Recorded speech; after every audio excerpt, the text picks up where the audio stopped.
Thank you sir, आपने मुझे ये प्लेटफॉर्म देने के लिए। और मैं आशा करता हूँ कि आप भी सभी बच्चे ठीक होंगे।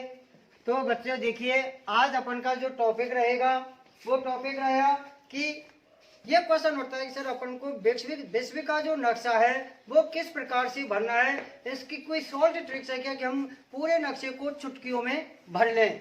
तो इसके लिए बच्चों हमको पहले अक्षांश और देशांतर रेखाओं का अध्ययन करना पड़ेगा और उसके बाद अपन को मानचित्र का अध्ययन करना पड़ेगा। तो अब अपन देखते हैं,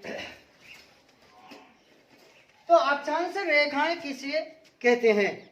अक्षांश रेखाएं भूमध्य रेखा के समानांतर, भूमध्य रेखा के समानांतर खींची जाने वाली काल्पनिक रेखाओं को अपन अक्षांश रेखा कहते हैं। जैसे ये अपन का क्या है, ग्लोब है। ग्लोब क्या है? हमारी पृथ्वी का एक नमूना है, प्रतिरूप है। तो इसी ग्लोब को अगर अपन पूरब से लेकर के पश्चिम की तरफ अगर एक रेखा खींच जाते हैं, जिसे अपन 0 डिग्री अक्षांश रेखा कहेंगे, तो 0 डिग्री अक्षांश रेखा के समानांतर खींची जाने वाली काल्पनिक रेखाओं को अपन क्या कहेंगे? अक्षांश रेखा कहते हैं। अक्षांश रेखा किसे कहते हैं? 0 डिग्री अक्षांश रेखा के समानांतर खींची जाने वाली काल्पनिक रेखाओं को अपन अक्षांश रेखा कहते हैं। और उत्तर से दक्षिण की तरफ खींची जाने वाली काल्पनिक रेखाओं को अपन देशांतर रेखा कहते हैं। देशांतर रेखा किसे कहते हैं? उत्तर से दक्षिण की तरफ खींची जाने वाली काल्पनिक रेखाओं को देशांतर रेखा कहते हैं। तो ये अपन की अक्षांश रेखा हुई। ये कौन सी रेखा हुई? अक्षांश रेखा। और ये कौन सी हुई अपन की ब्लैक वाली, ये रेड वाली देशांतर रेखा। अब इन देशांतर रेखाओं का और अक्षांश रेखाओं की जरूरत क्यों पड़ी? तो इसके लिए ये जो दोनों रेखा हैं ये किसी भी देश की स्थिति एवं अवस्थिति का निर्धारण करती हैं। तो सबसे पहले अपन बात करते हैं अक्षांश रेखा। किसकी बात करते हैं? अक्षांश रेखा की। तो अक्षांश रेखा दोस्तों, कुल जो अक्षांश रेखा होती हैं, कुल अक्षांश रेखा होंगी अपन की 179। कुल अक्षांश रेखाओं की संख्या कितनी है? 179। जबकि कुल अक्षांशों की संख्या कितनी होती है? 181। अब इसको अपन के इसमें मानचित्र पर समझिए कि 0 डिग्री से लेकर के ये अपन का उत्तरी ध्रुव है। ये कौन सा है? उत्तरी ध्रुव। और ये कौन सा है अपन का? दक्षिणी ध्रुव। ये कौन सा है अपन का? दक्षिणी ध्रुव। तो उत्तरी ध्रुव का निर्धारण हमने एक स्टार पाया जाता है जिसका नाम है ध्रुव तारा। तो ध्रुव तारे से हमने उत्तर के दिशा का पॉइंट निर्धारित किया और ये ध्रुव तारा हमारे उत्तरी बिंदु पर 90 डिग्री के एंगल पर अपन को एंगल बनाता है। और इसके दक्षिण में जो तारा है, इस तारे का नाम है साउथ एदर्न क्रॉस। तो साउथ एदर्न क्रॉस तारे से अपन के दक्षिणी बिंदु का निर्धारण करते हैं और इससे भी अपन का 90 डिग्री का कोण बनता है। तो उत्तरी ध्रुव से, ध्रुव तारे से उत्तरी ध्रुव का निर्धारण हुआ और साउथ एदर्न क्रॉस जो तारा है इससे दक्षिणी बिंदु मिल गया और इधर अपन का पूरब है और इधर अपन का पश्चिम है। तो अपन को 4 दिशाओं का ज्ञान हो गया और उत्तरी अक्षांश रेखा और देशांतर रेखाओं के ये जो जाल पाया जाता है, इस जाल को अपन ग्रिड कहते हैं। क्या कहते हैं? ग्रिड। तो यानी अक्षांश रेखा और देशांतर रेखाओं का जो जाल होता है, जो नेट होता है, इस नेट को ग्रिड कहते हैं। अब गुरुजी आप कहेंगे कि अक्षांश रेखा है, ये किस काम आती है और देशांतर रेखा है, इनका हमारे मानचित्र में क्या योगदान है।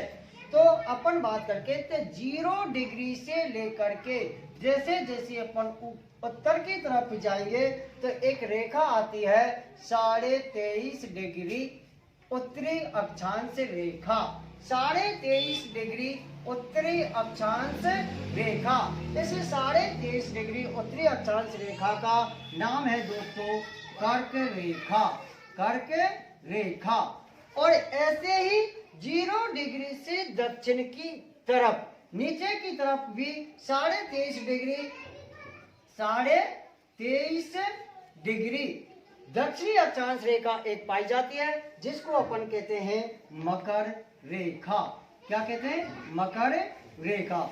जैसे जैसे अपन कर्क रेखा से ध्रुवों की तरफ जाते हैं तो एक रेखा आती है अपन की 66.5 डिग्री।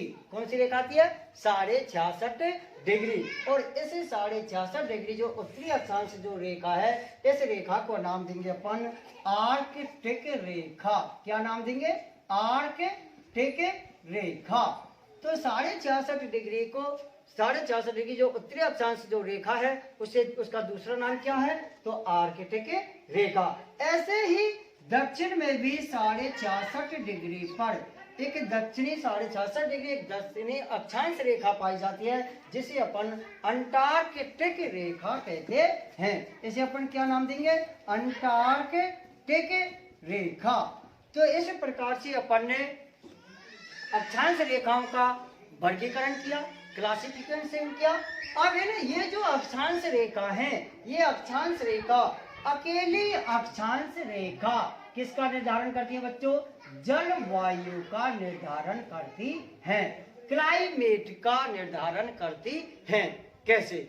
जैसे अपन का सूर्य है, तो सूर्य जब चमकता है तो सूर्य की किरणें जब भूमध्य रेखा पर, इसे 0 डिग्री अक्षांश रेखा का दूसरा नाम क्या है? भूमध्य रेखा।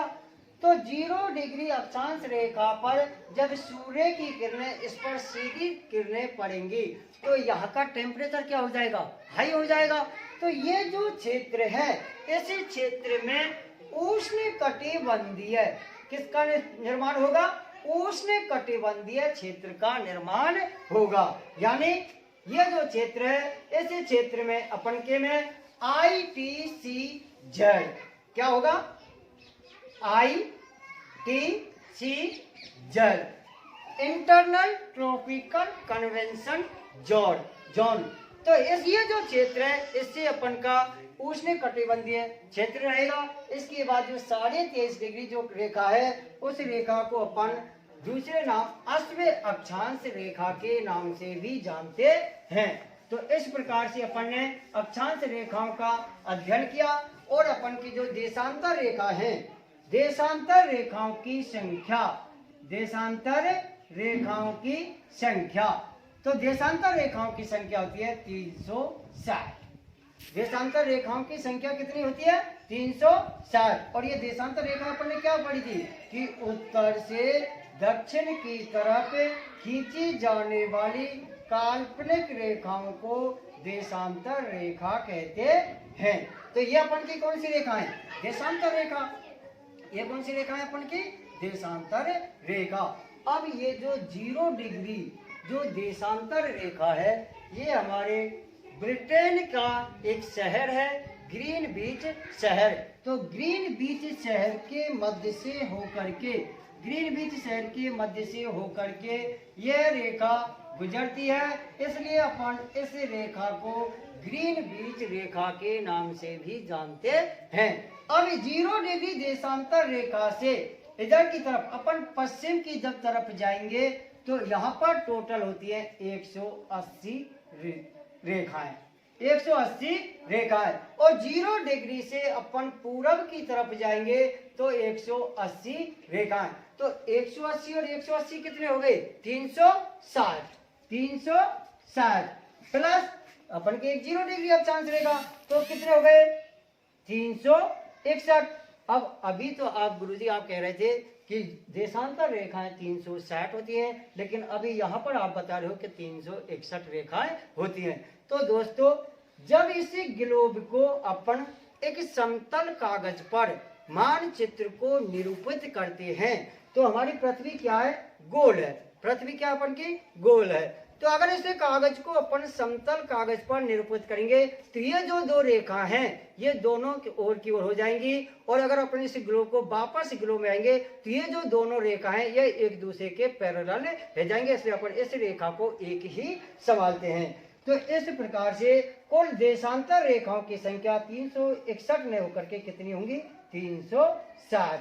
और ये देशांतर रेखाएं एक देशांतर से दूसरे देशांतर में जाने में हमें 4 मिनट का समय लगता है। 4 मिनट का समय लगता है, यानी एक देशांतर से दूसरे देशांतर को पार करने में अपन को 4 मिनट का समय लगेगा। अब जैसे 15 देशांतर को अपन को पार करना है, तो अगर 15 देशांतर को पार करेंगे तो समय कितना लगेगा, 1 घंटे।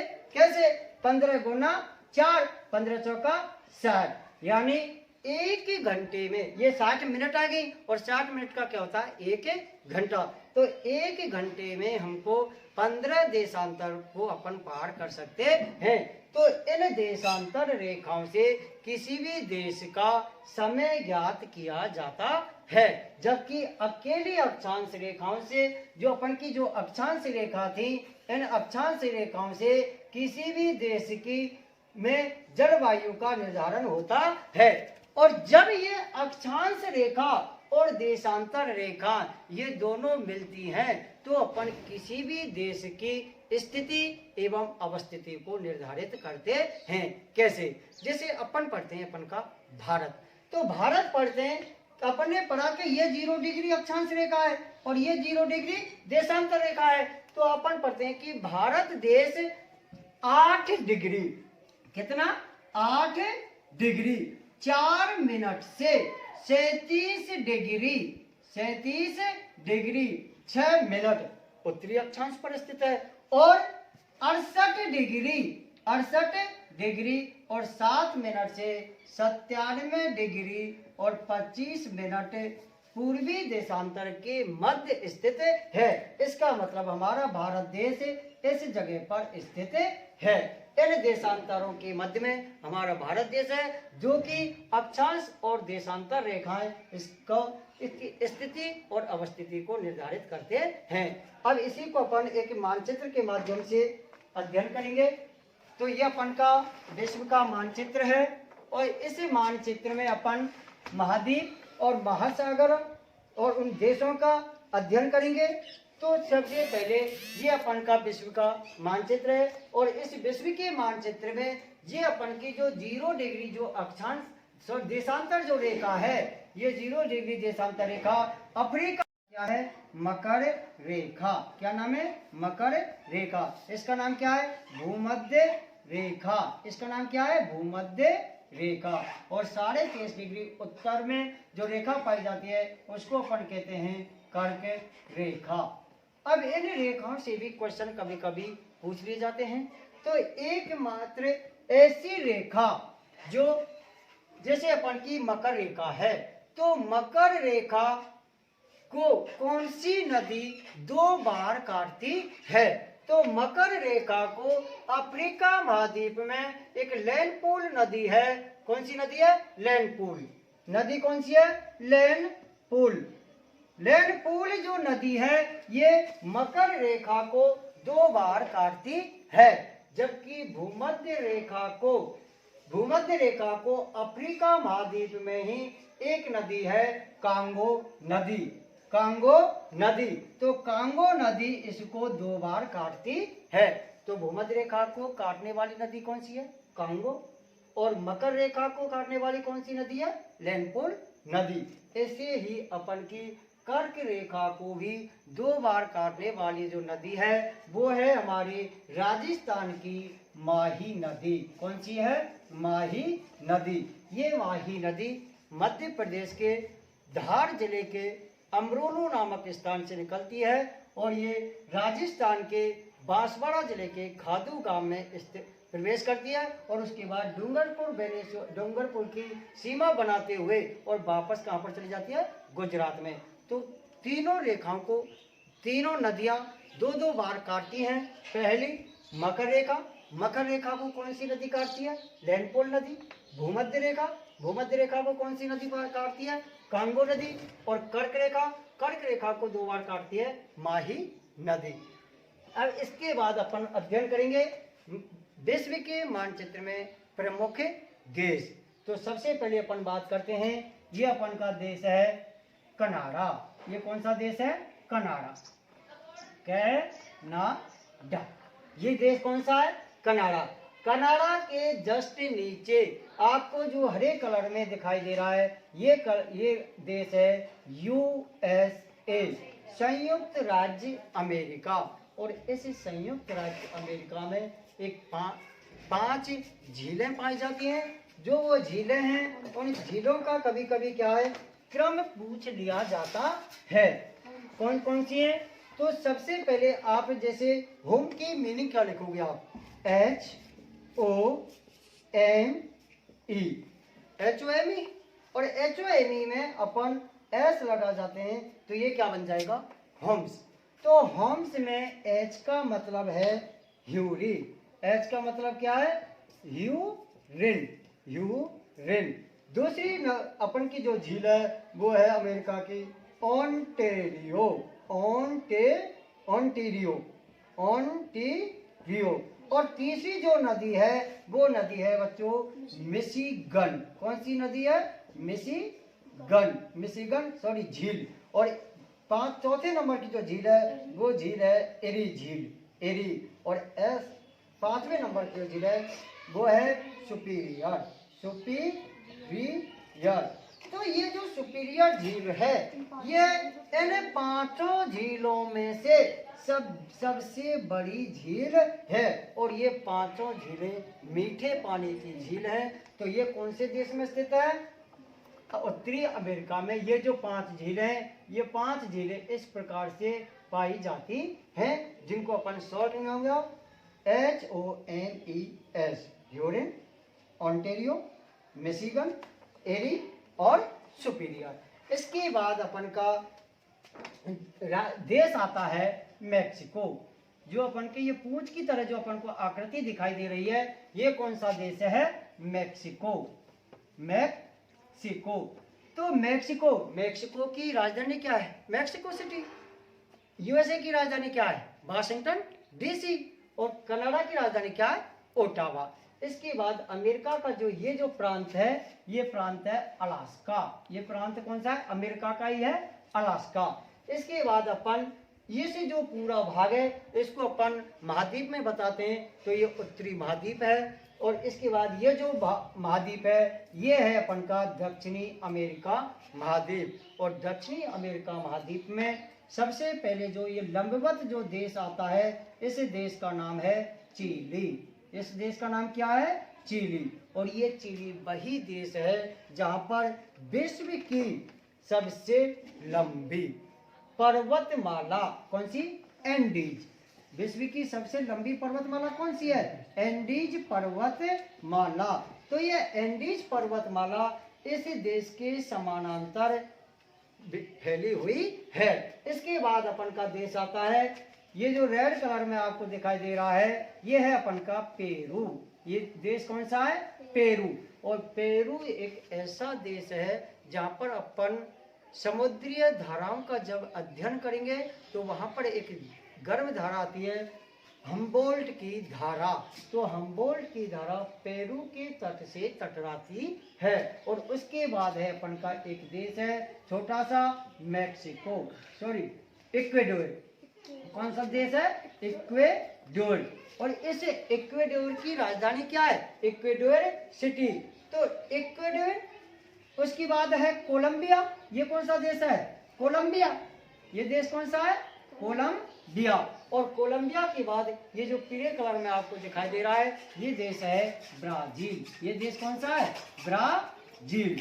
तो अब ये अपन की जो 0 डिग्री जो अक्षांश रेखा है, ये दक्षिणी अमेरिका के इक्वेडोर से, कोलंबिया से और ब्राजील से। दक्षिणी अमेरिका में इन 3 देशों से होकर के गुजरती है। ये जो भूमध्य रेखा है ये इन तीनों देशों से गुजरती है। इसके बाद अपन का जो देश है ब्राजील, ब्राजील के बाद ये जो आपको दिखाई दे रहा है ये है अर्जेंटीना। कौन सा देश है? अर्जेंटीना। और आपको जान करके आश्चर्य होगा कि ये जो अर्जेंटीना जो देश है यह क्षेत्रफल की दृष्टि से विश्व में 8वें नंबर का है। तो भाई पहले नंबर का कौन सा है? तो पहले नंबर का है अपन का रूस, कनाडा, चीन, अमेरिका, ऑस्ट्रेलिया, ब्राजील, भारत और अर्जेंटीना। दोबारा से, पहले नंबर का कौन सा है? रूस, कनाडा, चीन, अमेरिका, ब्राजील, ऑस्ट्रेलिया और भारत। क्षेत्रफल की दृष्टि से भारत का 7वां स्थान और 8वें नंबर का स्थान है अर्जेंटीना।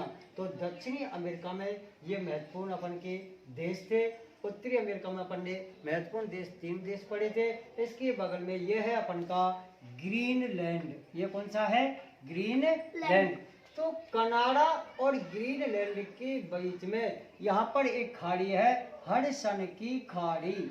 हडसन की खाड़ी के बगल में ये द्वीप हैं बेफिन द्वीप। तो बेफिन द्वीप के पूर्व में और ग्रीनलैंड के पश्चिम में यहाँ से एक गर्म जलधारा आती है, समुद्री गर्म जलधारा, जिसका नाम है गल्फ स्ट्रीम की गर्म धारा। गल्फ स्ट्रीम की गर्म जलधारा नीचे से आएगी और लेब्राडोर की ठंडी जल धारा ऊपर से आएगी और ये यहाँ पर सारगेसो सागर में मिल करके ये दोनों मिल जाती है, जहाँ पर सबसे अधिक उष्ण मौसम होता है और यहाँ पर सबसे ज्यादा मछलियों का पालन होता है। और यहीं पर अपन का क्या है? बरमूडा ट्रायंगल है, बरमूडा त्रिभुज है। तो अपन ने अब तक उत्तरी अमेरिका पढ़ा, दक्षिणी अमेरिका पढ़ा, दक्षिणी अमेरिका में महत्वपूर्ण देश पढ़े। अब अपन बात करते हैं अफ्रीका महाद्वीप की। तो अफ्रीका महाद्वीप में कुल 54 देश हैं। उनमें से जो मुख्य जो देश हैं, बड़े बड़े जो देश हैं, जैसे मिस्र है, अल्जीरिया है, लीबिया है, सूडान है, इथोपिया है, सोमालिया है, मोजाम्बिक है, दक्षिणी अफ्रीका है, नामीबिया है, कांगो है। तो इस प्रकार के ये देश अफ्रीका महाद्वीप में स्थित हैं। तो अफ्रीका महाद्वीप में कुल कितने देश हैं? 54 देश।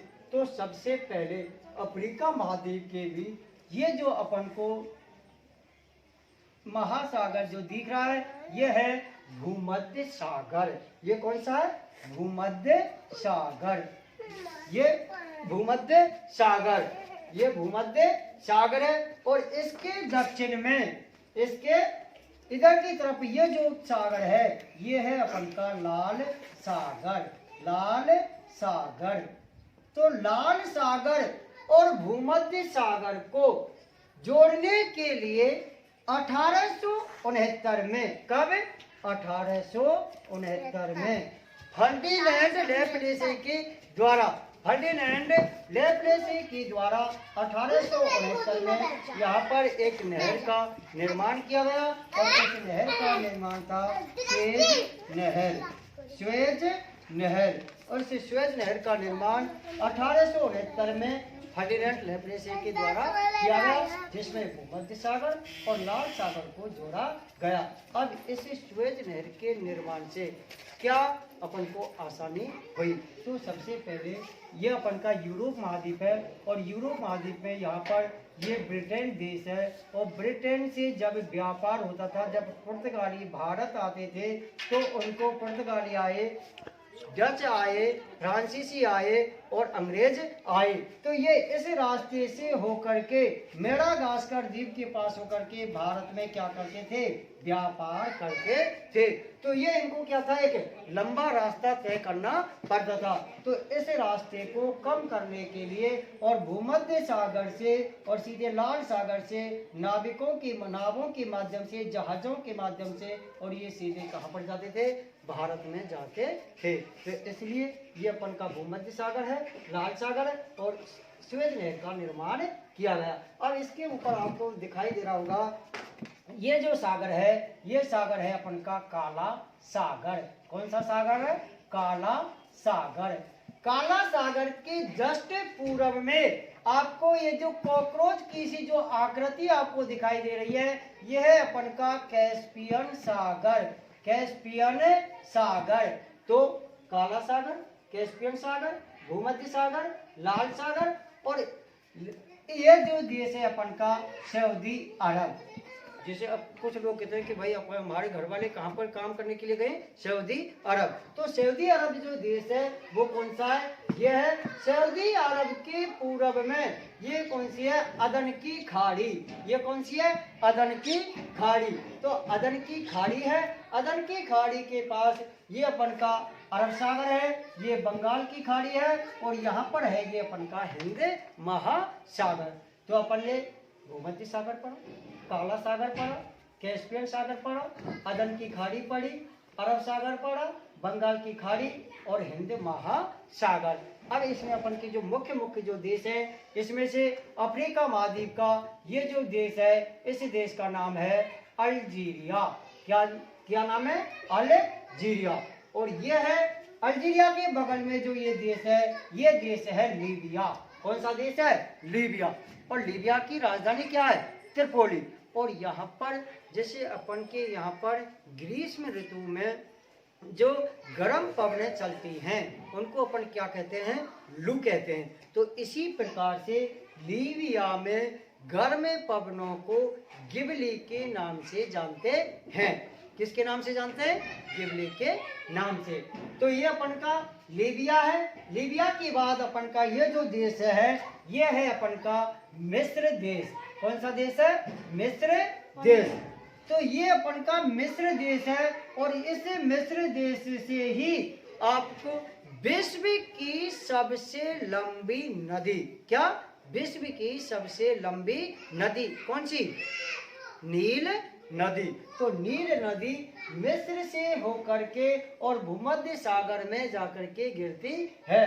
तो यह विश्व की सबसे लंबी नदी है। जबकि अपवाह की दृष्टि से यानी चौड़ाई की दृष्टि से विश्व की सबसे लंबी नदी अमेजन नदी है, जो उत्तरी अमेरिका और दक्षिणी अमेरिका महाद्वीप के मध्य में स्थित है।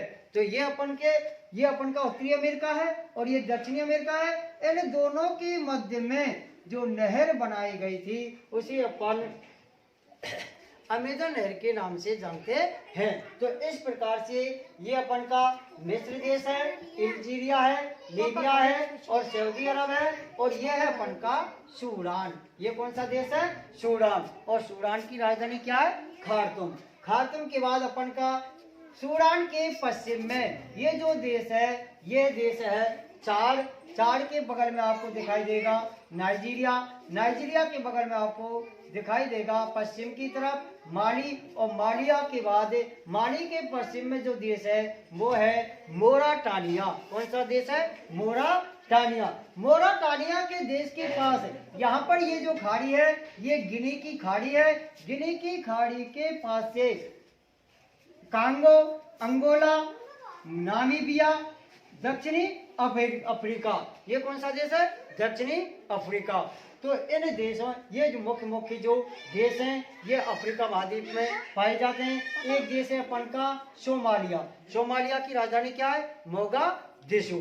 तो अपन का उत्तरी अमेरिका महाद्वीप हो गया, दक्षिणी अमेरिका महाद्वीप हो गया, अफ्रीका महाद्वीप हो गया। और इसी अफ्रीका महाद्वीप में विश्व का सबसे बड़ा मरुस्थल सहारा का मरुस्थल है, जो कि अपन के अफ्रीका महाद्वीप के उत्तर में स्थित है। और एक मरुस्थल है यहाँ पर कालाहारी मरुस्थल। कौन सा मरुस्थल है? कालाहारी मरुस्थल।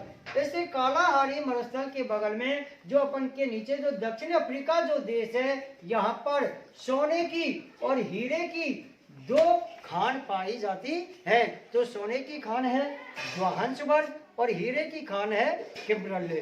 हीरे की खान कौन सी है? किम्बरले। तो ये दोनों अफ्रीका महाद्वीप है। इसके बाद यूरोप महाद्वीप में नॉर्वे, स्वीडन, डेनमार्क, ये तीनों देश इस जगह पर स्थित हैं। बुल्गारिया, रोमानिया, जर्मनी, बेलारूस, ये अपन के यूरोप महाद्वीप में महत्वपूर्ण जो देश हैं वो यहाँ पर स्थित हैं। और इसके बाद ये अपन का एशिया महाद्वीप है। तो एशिया महाद्वीप को एशिया से और यूरोप से अलग करने वाली जो रेखा है, इस रेखा का नाम है अपन की यूराल पर्वतमाला। तो यूराल पर्वतमाला एशिया को और यूरोप को अलग करती है।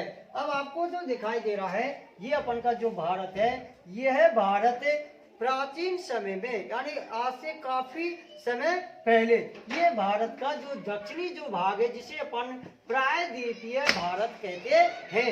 ये प्रायद्वीपीय भारत अपन की मेडागास्कर द्वीप के पास यहाँ पर स्थित है।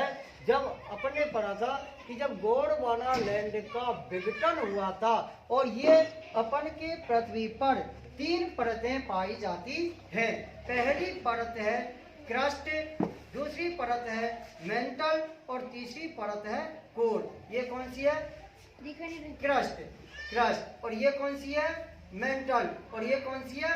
कोर। तो ये जो क्रस्टीय भाग है, ये मेंटल भाग पर क्या कर रहा है? तैर रहा है। इस कारण ये जो प्लेट है, काफी समय पहले जो यहाँ पर जो इंडो एशियन जो प्लेट थी, ये मेडागास्कर द्वीप से खिसक करके और यहाँ पर चली गई। तो यहाँ पर क्या है? 33 महासागर था। 33 महासागर और प्रायद्वीपीय भारत की जब प्लेटें आपस में जब टकराई थी, तो यहाँ पर बलन के माध्यम से इसके उत्तरी पर्वतीय क्षेत्र, जिसे अपन हिमालय पर्वतमाला कहते हैं, उसका यहाँ इस जगह पर निर्माण हुआ। तो ये जो दक्षिणी प्रायद्वीपीय भारत है, ये अपन के गोंडवाना लैंड का भाग है और मेडागास्कर द्वीप के पास स्थित है। इसके बाद अपन का एशिया महाद्वीप की बात करते हैं, तो ये अपन का रूस है। ये कौन सा है? रूस।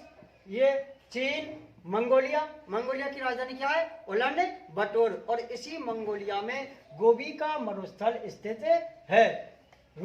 रूस के बाद Kazakhstan, Afghanistan, Iran, Iraq, Kuwait, Kyrgyzstan, Kazakhstan, ये सभी देश हैं इस क्षेत्र में स्थित हैं। और उसके बाद अपन का ये भारत है। भारत के पश्चिम की तरफ पाकिस्तान है, इधर अफगानिस्तान है, ये चीन है, ये नेपाल है, ये भूटान है। और भूटान के इसे हमारे भारत देश के पूरब की तरफ ये जो देश है, ये म्यांमार है और ये श्रीलंका है। तो इस प्रकार से अपन ने जो महत्वपूर्ण जो देश थे, उनका अध्ययन किया। अब और रूस के पूरब की तरफ ये जो आपको सागर दिखाई दे रहा है, ये ओकेस्टक सागर है। और यहाँ से ओकेस्टक सागर के जस्ट नीचे अपन का क्या है? जापान सागर। और इस जापान सागर में अपन, जापान जो देश है, इसके पार होकेडो और होन्शु, ये दोनों द्वीपों पर, इन द्वीपों पर बसा हुआ जापान देश है।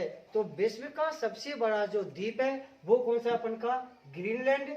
और जो प्रायद्वीप है, जो सबसे बड़ा जो प्रायद्वीप है विश्व का, वो है अरब का प्रायद्वीप। जबकि हमारा जो प्रायद्वीप है वो क्या है? भारत का प्रायद्वीप। अब प्रायद्वीप किसे कहते हैं? यानी तीनों ओर से जल से घिरा होने के कारण उसे प्रायद्वीप कहते हैं। जबकि द्वीप क्या होते हैं? जिससे वह स्थल का वह भूखंड जिसके चारों ओर जल भरा रहता है, उसे द्वीप कहते हैं। और इसका विस्तृत अध्ययन और अपन अगले टॉपिक में करेंगे। जय हिंद, जय भारत, थैंक यू।